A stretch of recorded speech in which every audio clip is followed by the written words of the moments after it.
Okay, so I'm just going to show you how to make some almond milk out of real almonds. Whoops. So I have some organic almonds here, and they are they've been soaking overnight, and it does really help if you soak them because it starts the enzyme activity, and they start to basically sprout. And when they sprout, it's like it opens up all the energy for the plant to grow, or in this case, the tree to grow. And so it becomes a superfood. So if you soak them, it increases the nutrient value exponentially. Just amazing. However, often I'm really busy and I don't have time to soak my almonds, so I will just, because I have a Vitamix and it's very powerful. Actually, this is one of the oldest Vitamixes on the planet, I think. Because it came out before they had the gradual speed where you can start low and turn high. This one's like full on, full blast turbo, you know, without any real control. But anyway, it works really good. It'll grind up anything. So I can use almonds that have not been soaked. It makes a lot of noise, but it does a great job. And so anyway, having said that, if you don't have time and you have a super good blender, you can use almonds that aren't soaked.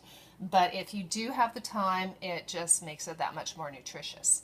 So I have these almonds here, and that's probably you know, a good heaping cup of almonds, and just enough water to cover them to soak. And so I have soaked this overnight, and then I've rinsed them again. So I've just rinsed them and added enough water to cover them.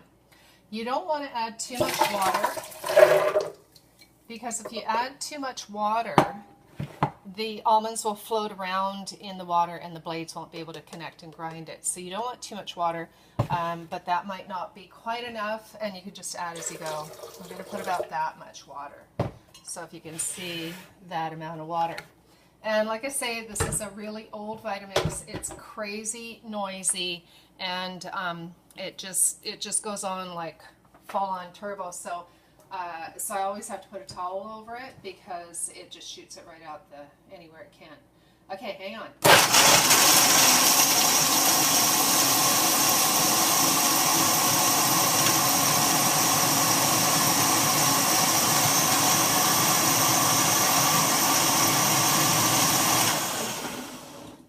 Okay, so I probably could have used a little bit less of the water, but this does make it a nice, really nice, thick blend of the almonds. You can see they're ground up really well here.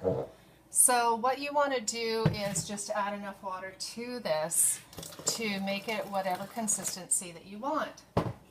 And so with your almond milk here, you can pour that in your glass and just drink it straight up if you want, or you can flavor it, which we will be doing as well. Okay, so I'm just going to show you in a clear glass here. See, it's a little thick, and if I'd used a little less water, it would have ground better. And so I'm just going to pour that back in because it looks a little too thick to drink straight up. So you can go ahead and use this to make whatever you want to do with your almond milk. If you wanted it really watery, you could add it to granola or cereals, or you can heat it up and make a latte, which is what we'll be doing next. Okay, if you want more information, go to georginasear.com.